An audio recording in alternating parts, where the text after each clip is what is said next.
ദൈവനാമം മഹത്വപ്പെടുമാറാകട്ടെ. നിങ്ങൾ ശ്രവിക്കുന്നത് Jesus voice message. എല്ലാ ശ്രോതാക്കൾക്കും കർത്താവായ യേശുക്രിസ്തു നാമത്തിൽ സ്വാഗതം. അല്പസമയ ധ്യാനത്തിന് ഒരു തിരുവചനം വായിക്കുന്നു.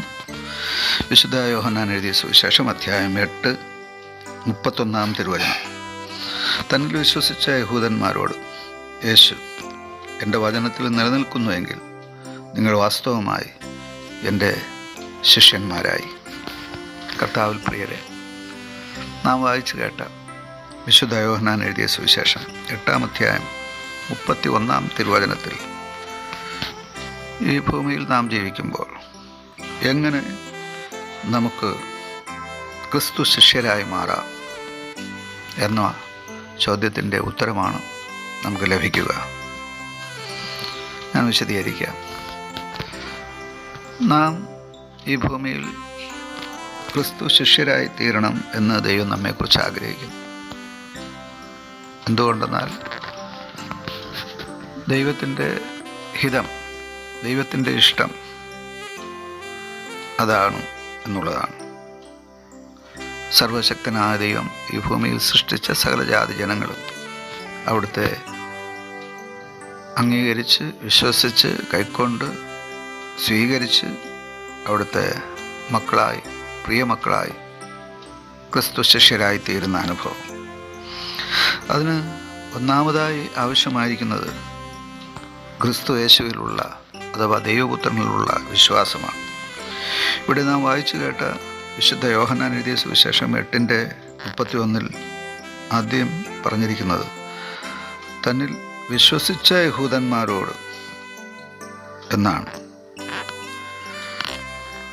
ക്രിസ്തുവിൻ്റെ ശിഷ്യത്വം അത് സ്വീകരിക്കുവാൻ ക്രിസ്തുവിലുള്ള വിശ്വാസം അടിസ്ഥാനപരമായി അത്യന്താപേക്ഷിതമാണ്. ഒരു ഭവനം നിർമ്മിക്കുന്നതിന് മുമ്പായി അതിന് അടിസ്ഥാനമിടുന്നത് പോലെ, ഫൗണ്ടേഷൻ നിർമ്മിക്കുന്നത് പോലെ ക്രിസ്തുവിൻ്റെ ശിഷ്യരായി തീരുവാൻ ഒന്നാമതായി അത്യന്താപേക്ഷിതമായിരിക്കുന്നത് ദൈവപുത്രനായ ക്രിസ്തു യേശുവിലുള്ള വിശ്വാസമാണ്. രണ്ടാമതായി ക്രിസ്തു ശിഷ്യരായി തീരുവാൻ നമുക്ക് ആവശ്യമായിരിക്കുന്നത് ആ ക്രിസ്തുവിൻ്റെ അഥവാ ദൈവത്തിൻ്റെ വചനത്തിൽ നിലനിൽക്കണമെന്നുള്ളതാണ്. അതാണ് നാം യോഹന്നാൻ്റെ സുവിശേഷം 8:31 വായിച്ചു കേട്ടത്. എൻ്റെ വചനത്തിൽ നിലനിൽക്കുന്നു എങ്കിൽ എന്നാണ്. വചനത്തിൽ നിലനിൽക്കുന്നവരാണ് വാസ്തവമായി അഥവാ യഥാർത്ഥമായി ക്രിസ്തു ശിഷ്യരായി തീരുന്നത്. ക്രിസ്തുവിലുള്ള വിശ്വാസത്തോടൊപ്പം അടിസ്ഥാനപരമായി ആവശ്യമായിരിക്കുന്ന വചനം നമ്മുടെ ശരീരത്തിന് അത്യന്താപേക്ഷിതമായിരിക്കുന്ന ഭക്ഷണം പോലെ നമ്മുടെ ആത്മാവിന് അത്യന്താപേക്ഷിതമായിരിക്കുന്ന തിരുവചനം. ഈ തിരുവചനം നാം അനുദിനം വായിക്കുകയും അഥവാ കേൾക്കുകയും ഹൃദയത്തിൽ സംഗ്രഹിക്കുകയും ആ വചനപ്രകാരം ജീവിക്കുവാൻ, ഇങ്ങനെ നാം വചനത്തിൽ നിലനിൽക്കുമ്പോഴാണ് നാം ക്രിസ്തു ശിഷ്യരായി മാറ്റപ്പെടുന്നത്. മൂന്നാമതായി, അവസാനമായി, നാം ക്രിസ്തു ശിഷ്യരായി തീരുവാൻ അത്യന്താപേക്ഷിതമായിരിക്കുന്നത് നാം ഫലകരമായ ജീവിതം നയിക്കണമെന്നാണ്. അതെ, ഫലകരമായ ജീവിതം. 2 തരത്തിൽ നമുക്ക് ഈ ലോകത്തിൽ ജീവിക്കാം. ഫലശൂന്യമായ അഥവാ ഫലരഹിതമായ ജീവിതം നയിക്കുക, അതുപോലെ ഫലകരമായ ജീവിതം നയിക്കുക.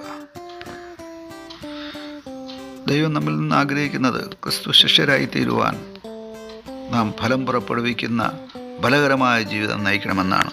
വിശുദ്ധ യോഹന്നാൻ എഴുതിയ സുവിശേഷം 15 അധ്യായം 8 വാക്യത്തിൽ പറയുന്നത്, നിങ്ങൾ വളരെ ഫലം പുറപ്പെടുവിക്കുന്നതിനാൽ എൻ്റെ പിതാവ് മഹത്വപ്പെടുന്നു, അങ്ങനെ നിങ്ങൾ എൻ്റെ ശിഷ്യന്മാരായി തീരുമെന്നാണ്. അതെ,